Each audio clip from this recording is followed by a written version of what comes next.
Okay, resuming test, 75%.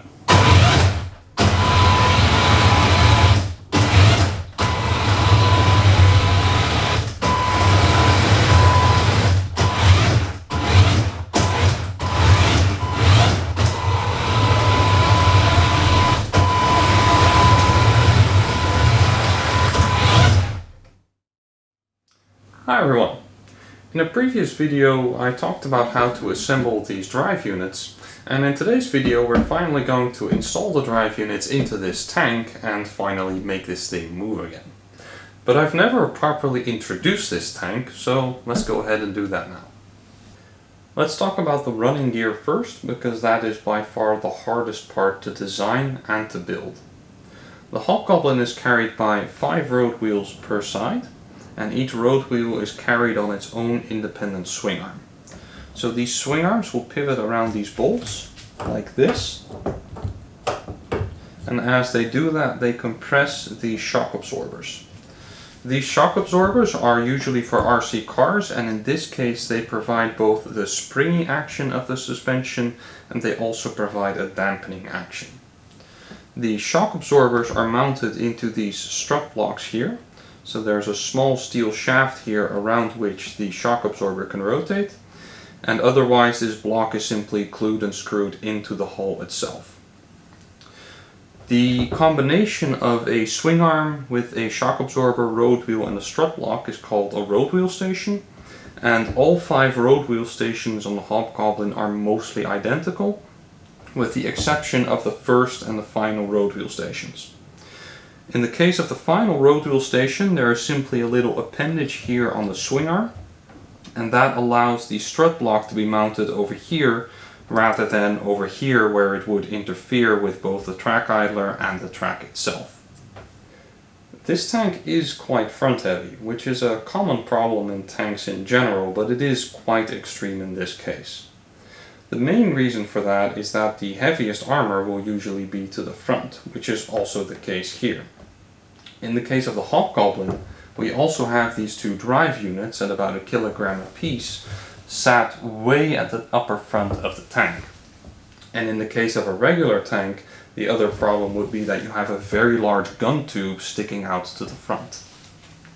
Now, to counteract this, in the case of the Hobgoblin and most normal tanks, you would have a first road wheel station that is significantly stiffer than the road wheel stations that follow it.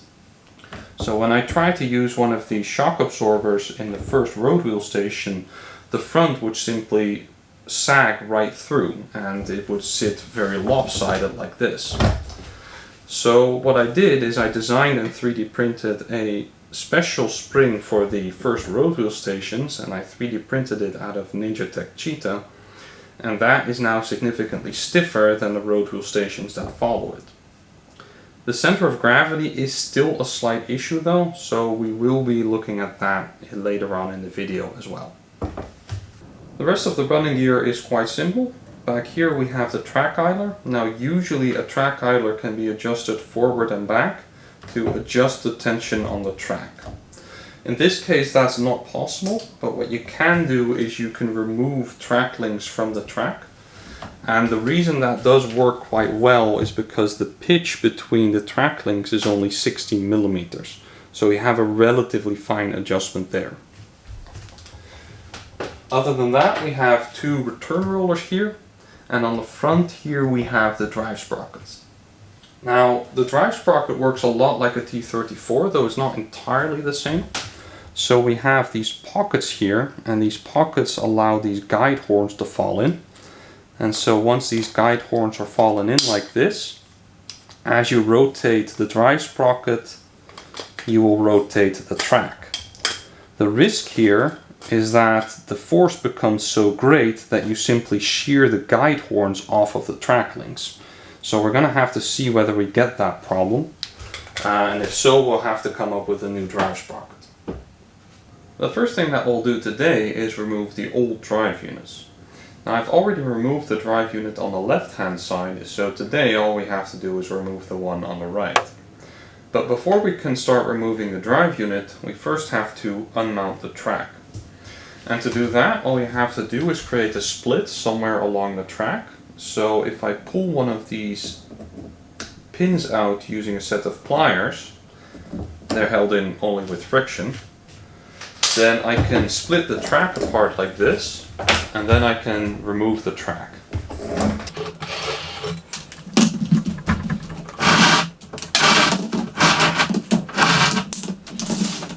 The next thing I'll do is undo those nuts.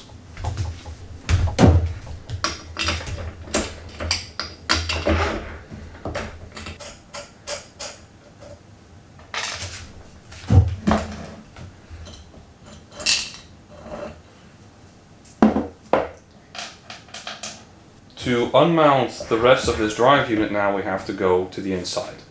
I've changed the camera angle a little bit, and the first thing I have to do is undo this screw over here, and that is basically one of those cross pins that I've shown you before with the drive unit assembly. And once this screw comes out, I should be able to pull the entire shaft out, including the mounting flange on the outside. So once this thing is loose, I should be able to pick it out. And there goes the nut that goes on the other side. So now I need to get this thing out. And I'll probably need a magnet for that. Be right back.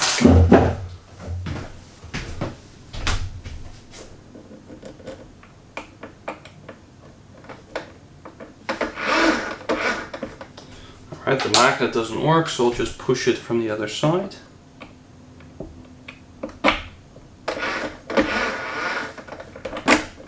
And now with that pin out, we should be able to pull this entire shaft out, and some of the parts will fall off one by one. So here comes the spacer sleeve. The final gear is now loose, but it is still captured within the bearing housing, so it cannot come off entirely yet. And here we have that output shaft, including that flange and these bolts that act like studs to hold the drive sprocket on. The next thing we're going to do is unmount the motor itself.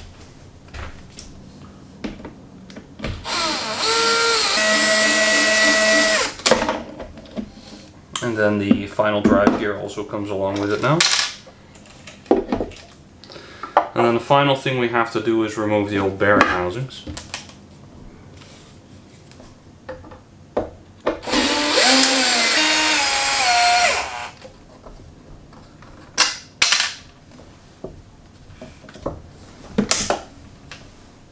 And there we are. Now we need to install the new ones.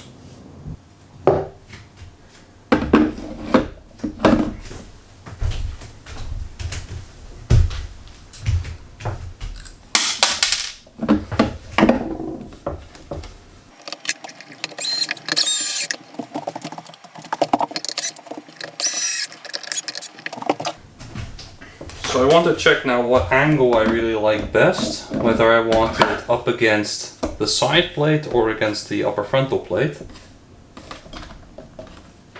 And so I think now, if I tighten these down,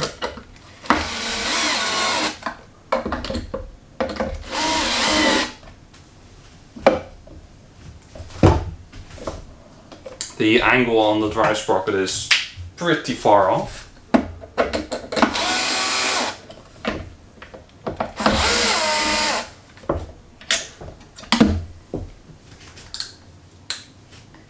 So if I now push it down to the upper frontal plate, I get a much better angle. So I know that I want to mount these things principally to the lower frontal plate, and then secondarily I'll mount them to the side plate, and this will ensure also that both of the drive sprockets are parallel because they're both mounted to the same lower frontal plate.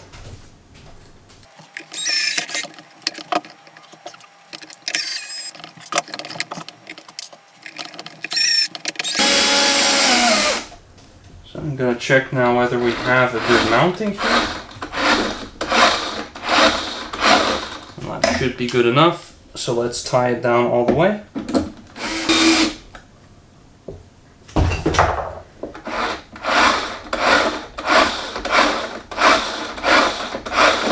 that looks pretty good to me. Let's go ahead and do the other side.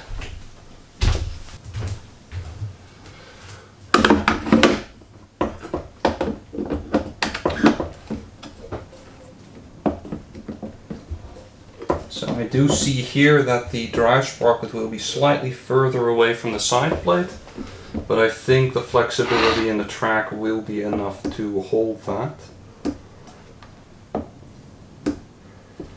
And I think again I'll mount it first to the lower frontal plate and then to the side plate.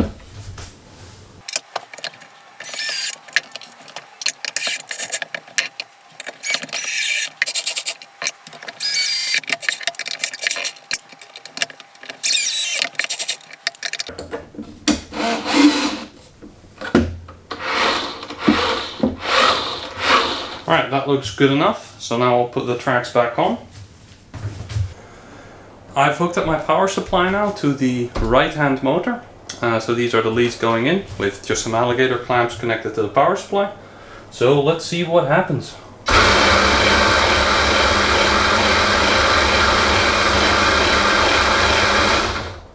That seems pretty good to me. That was on 12 volts. So let's see what happens if we crank this up to 24, hopefully.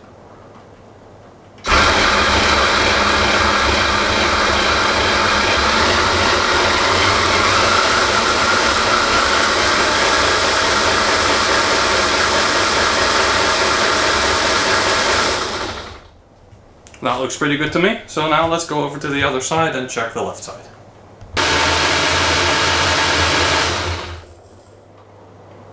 And I see no issue with that. So it's looking pretty good. So let's get the electronics in there.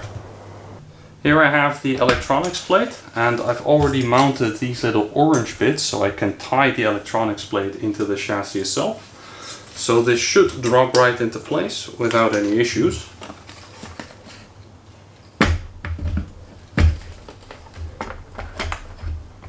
Like that. And now I just need to find some bolts to tie that down.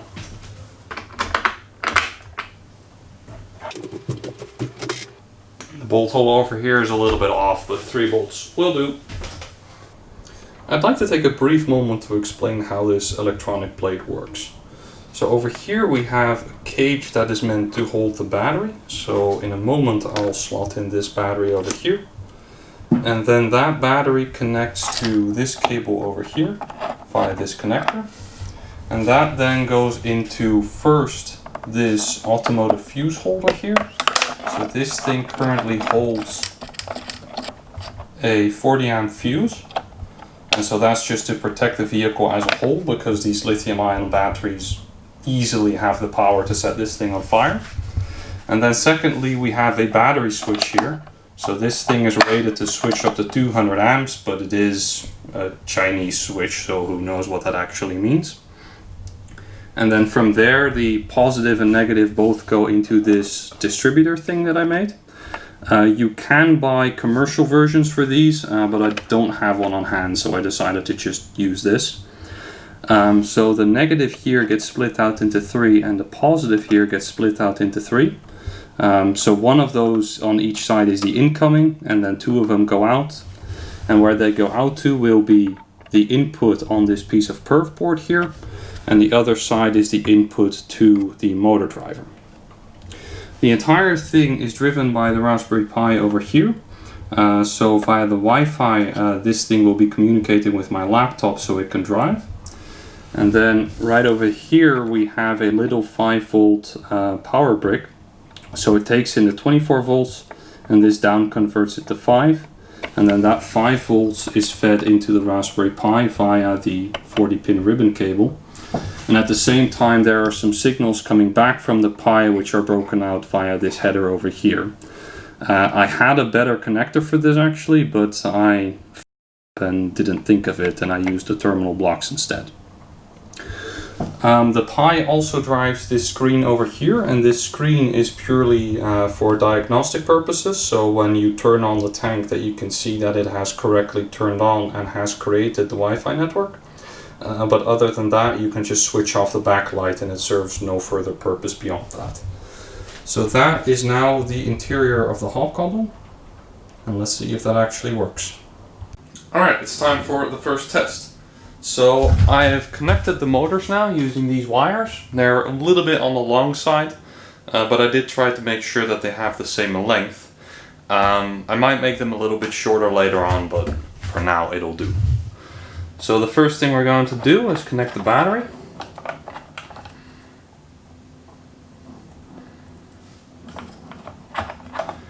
And then turn it on.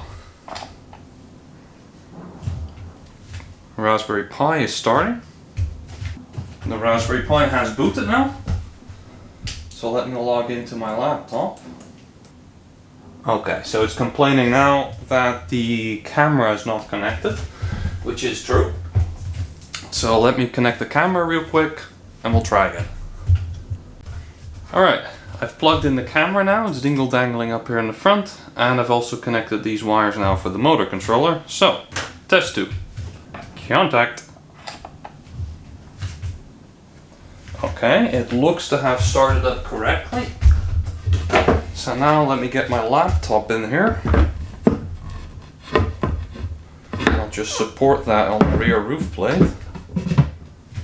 So we should be connected to the Wi-Fi that has been created by the Wi-Fi that has been created by the Hobgoblin itself. So now all we should need to do is run this Python script and we should have control.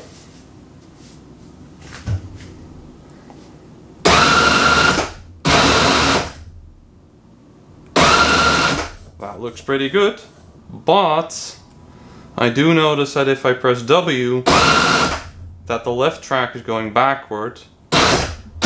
S is the exact reverse, so we need to reverse the direction of the left track. The easiest way to do that, I think, is to just reverse the leads on the left motor. So let me do that real quick and I'll get back to you. Okay, I have reversed the leads now on the left motor. So in theory, if I press W now, it goes forward. Forward, backward, left, right. I do notice now that left and right seem to be inverted. I do think.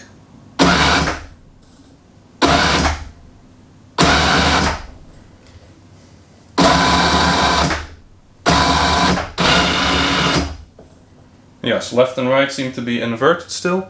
So that's just a small little software thing that I'll go fix right now. But other than that, everything appears to be in working order. I think the confusion is that my software thinks that this is the left and that is this is the right side and this is the left side, while in reality it is of course reversed, which is why left and right are currently reversed, but at the same time forward and backwards are both correct. You may also notice that the speed of the motors is now a little bit reduced, and that's because I've reduced the speed in the software running on my laptop. So the final thing that I should point out is that this is a little difficult to see with filming a screen, but what you see here is now the front, and what you're seeing there is just the camera feed from the front. So this is a live camera feed that's being transmitted over the Wi-Fi, and at the same time is this in frame. So the control of the tank actually just happens with WASD. So So the only thing I need to do now is reverse the functions of A and D to ensure that this thing turns in the right direction. Once I've done that, I'll put this thing on the floor, and then hopefully this thing should drive as normal. And then the ultimate goal with this entire rebuild was that the old drive units did not have enough torque to actually turn the tank.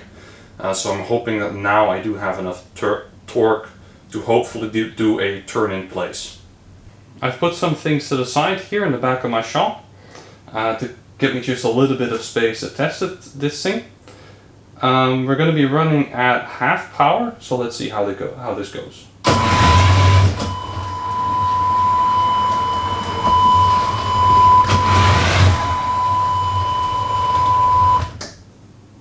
So there's a strange whining noise first of all, and the second thing is that we can clearly see that the power isn't quite there to make this happen. So let me real quick set this now to, let's say, 75% power, and let's see where we end up in that case. Okay, resuming test, 75%.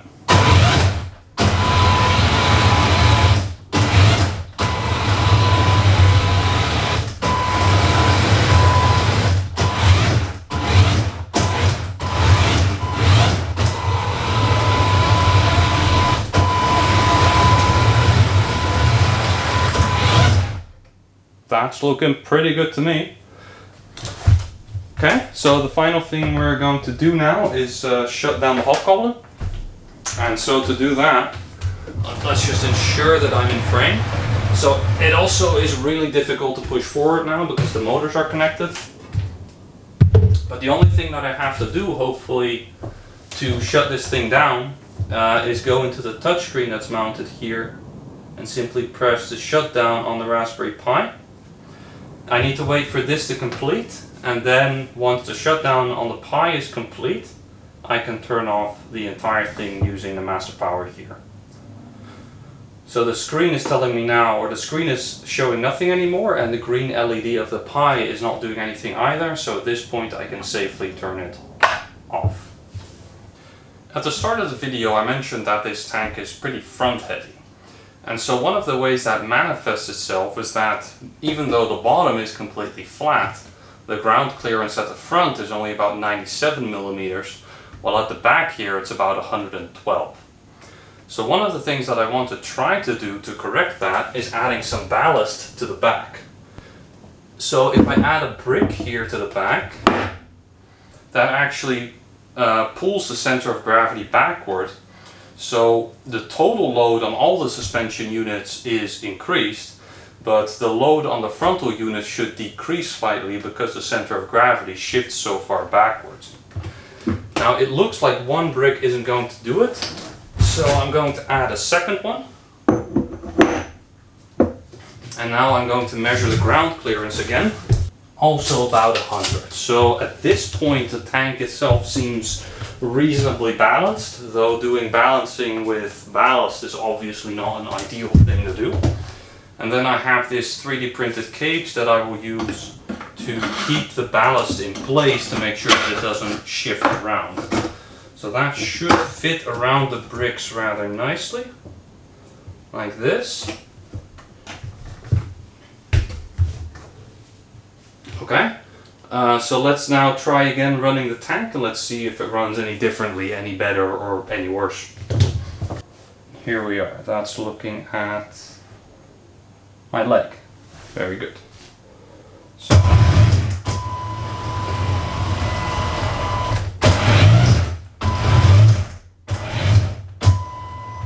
So the ballast clearly just makes things worse because now it's having a lot of trouble turning.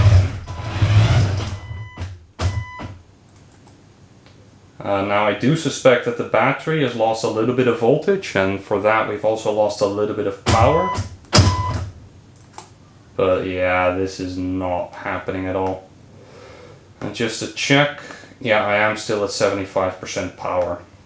So let me just remove the ballast just real quick and see if that's indeed immediately our difference.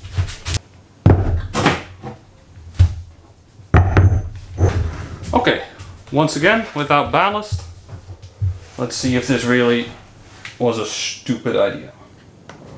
I'm gonna suspect that it was.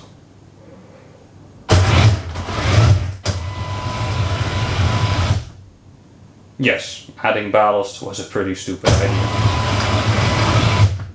So, we learned something today. Even if your center of gravity is messed up, adding ballast will actually not make things better. With that, I guess thanks for watching, and I'll see you next time.